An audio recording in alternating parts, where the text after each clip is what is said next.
नमस्कार, मैं हूं प्रभाकर मणि तिवारी। आप देख रहे हैं मेरा चैनल और ये खास कार्यक्रम पॉलिटिक्स विद प्रभाकर। आप जानते हैं भवानीपुर में उपचुनाव होने हैं 30 सितंबर को, जहां मुख्यमंत्री ममता बनर्जी तृणमूल कांग्रेस उम्मीदवार हैं। सोमवार को इस सीट पर चुनाव प्रचार खत्म हो गया, लेकिन इससे संबंधित सबसे बड़ी खबर आई है आज। कुछ देर पहले मंगलवार को कलकत्ता हाई कोर्ट ने इस पर एक बड़ा फैसला सुनाया है। एक जनहित याचिका दायर की गई थी और उसमें चुनौती दी गई थी कि भवानीपुर उपचुनाव क्यों कराए जा रहे हैं। राज्य में 7 सीटों पर उपचुनाव होने हैं, लेकिन उनमें जो 3 सीटें चुनी गई है उनमें भवानीपुर को क्यों शामिल किया गया है। हाई कोर्ट ने पिछले सप्ताह सुनवाई पूरी होने के बाद इस मुद्दे पर अपना फैसला सुरक्षित रख लिया था। पहले चुनाव आयोग से हलफनामा मांगा था, लेकिन चुनाव आयोग ने जो हलफनामा दिया था उससे अदालत काफ़ी असंतुष्ट नजर आई। मुख्य जो न्यायाधीश हैं, कार्यकारी मुख्य न्यायाधीश राजेश बिंदल और न्यायमूर्ति राजर्षि भारद्वाज की खंडपीठ ने नाराज़गी जताई थी और लताड़ लगाई थी। उसने राज्य की ओर से जो पत्र लिखा गया था चुनाव कराने के लिए, उपचुनाव कराने के लिए, उस पर भी सवाल खड़े किए थे। दरअसल मुख्य सचिव हरे कृष्ण द्विवेदी ने पत्र लिखा था कि भवानीपुर में शीघ्र उपचुनाव नहीं कराए गए तो राज्य में संवैधानिक संकट पैदा हो जाएगा। और चुनाव आयोग ने उपचुनाव की जो अपनी अधिसूचना जारी की थी उसमें भी संवैधानिक संकट शब्द का इस्तेमाल किया था, जो मुख्य सचिव के पत्र में लिखा गया था।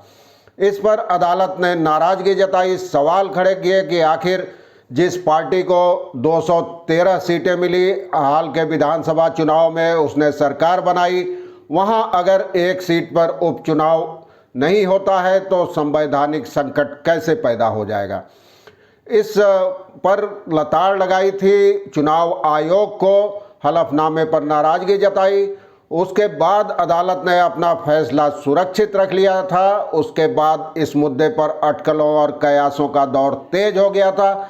सवाल पूछा जाने लगा था कि क्या भवानीपुर का उपचुनाव स्थगित हो जाएगा। आज उसी फैसले को सुनाया है अदालत ने। पूरी रिपोर्ट देखिए, आपको बताऊंगा कैसे है बड़ा यह फैसला और क्या क्या कहा अदालत ने। रिपोर्ट जचे तो इस चैनल को सब्सक्राइब करें, मित्रों और परिजनों के साथ शेयर करें और घंटी का निशान भी दबा दें, ताकि आपको आगे मेरे कार्यक्रमों की सूचना मिलती रहेगी। अपने वादे के मुताबिक मैं आपको भवानीपुर चुनाव से संबंधित हर छोटी बड़ी खबर बताता रहूँगा। तो आइए देखते हैं क्या है पूरा माजरा।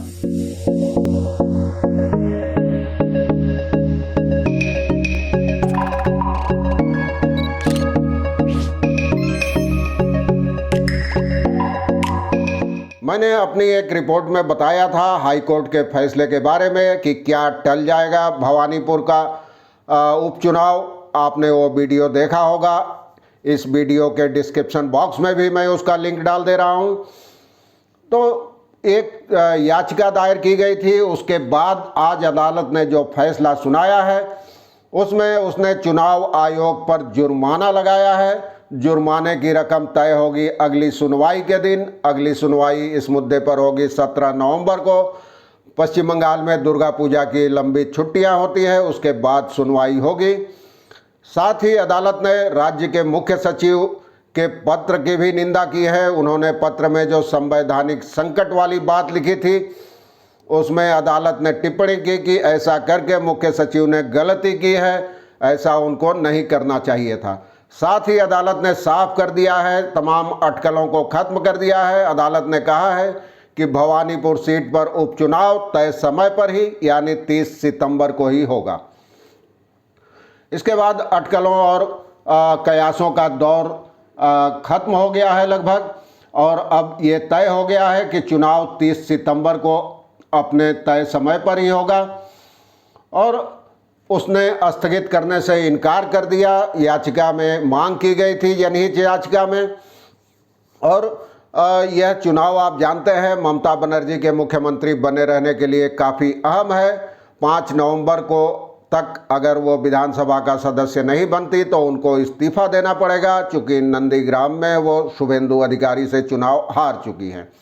5 मई को उन्होंने शपथ ली थी। नियमों के मुताबिक 6 महीने के भीतर मंत्री या मुख्यमंत्री को सदन का सदस्य बनना पड़ता है। चूँकि बंगाल में ऊपरी सदन नहीं है, विधान परिषद नहीं है, इसलिए उनको विधानसभा का सदस्य बनना जरूरी है उनके लिए। और याचिकाकर्ता सायन बनर्जी थे, उन्होंने अपनी याचिका में आरोप लगाया था और चुनाव आयोग के उपचुनाव कराने के फैसले को चुनौती दी थी। उनका कहना था कि मुख्य सचिव ने संवैधानिक संकट का हवाला देते हुए उपचुनाव के लिए चुनाव आयोग को जो पत्र भेजा है वो भारतीय संविधान के प्रावधानों का सीधा उल्लंघन है। और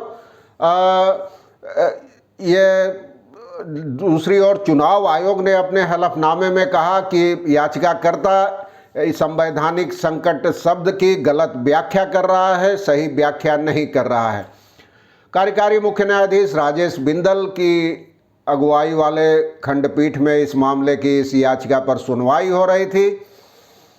इस याचिका में याचिकाकर्ता ने भवानीपुर उपचुनाव को स्थगित रखने की मांग की थी, लेकिन अदालत ने उसे खारिज कर दिया और मुख्य सचिव की जमकर खिंचाई की। कहा कि वह पत्र लिखना जिसमें उपचुनाव शीघ्र कराने की मांग की गई थी संवैधानिक संकट का हवाला देते हुए, वह अनुचित था।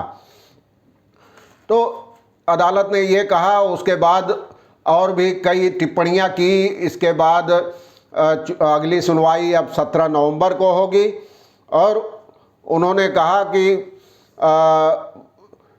मुख्य सचिव ने जो चुनाव आयोग को जो हालात का ब्यौरा सौंपा था अपने पत्र में, वह ज़मीनी हकीकत के उलट था। राज्य में कोविड के कारण जो पाबंदियां लगी है उन्हें 30 सितंबर तक बढ़ा दिया गया है। सरकार ने 15 सितंबर को एक अधिसूचना में आदेश में इन पाबंदियों को बढ़ा दिया था और असेंबली के उपचुनाव जो होने हैं उसके नतीजों के बाद और इस मुद्दे पर और कुछ नहीं मिलता और जो हार जाएगा वो अपना चुनौती दे सकता है चुनाव को समुचित कानून के तहत।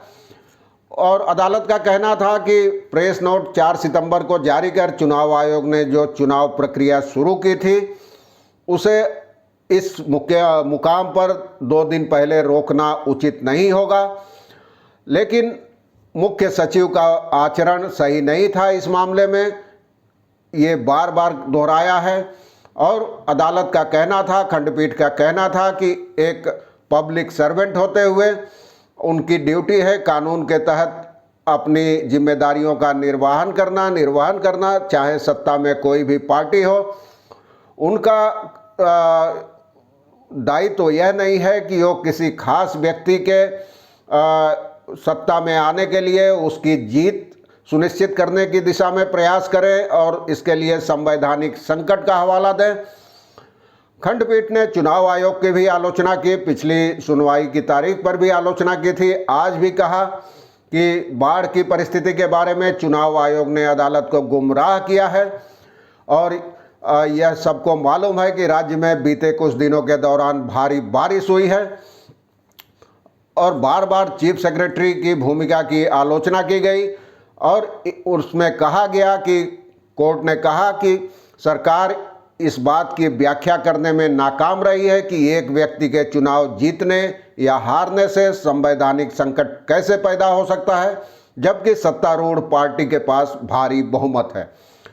तो ये बड़ा फैसला है, सबकी निगाहें टिकी थी इस पर। लोगों को लग रहा था कहीं अदालत भवानीपुर चुनाव स्थगित न कर दे। वैसी स्थिति में ममता का मुख्यमंत्री पद से जाना लगभग तय हो जाता, क्योंकि फिर दोबारा इतनी जल्दी प्रक्रिया शुरू नहीं हो पाती, इसमें संदेह है। और हो सकता है तृणमूल कांग्रेस अगर फैसला प्रतिकूल आता तो सुप्रीम कोर्ट में इसे चुनौती देती, लेकिन उसकी नौबत नहीं आई। अब आयोग पर जुर्माना लगाया है, उसकी सुनवाई होगी 17 नवंबर को अगली तारीख से। मैं आपको आगे भी बताता रहूँगा। साथ ही शाम को भवानीपुर से मेरी ग्राउंड रिपोर्ट देखना भी मत भूलिएगा। आज के लिए बस इतना ही। धन्यवाद, नमस्कार।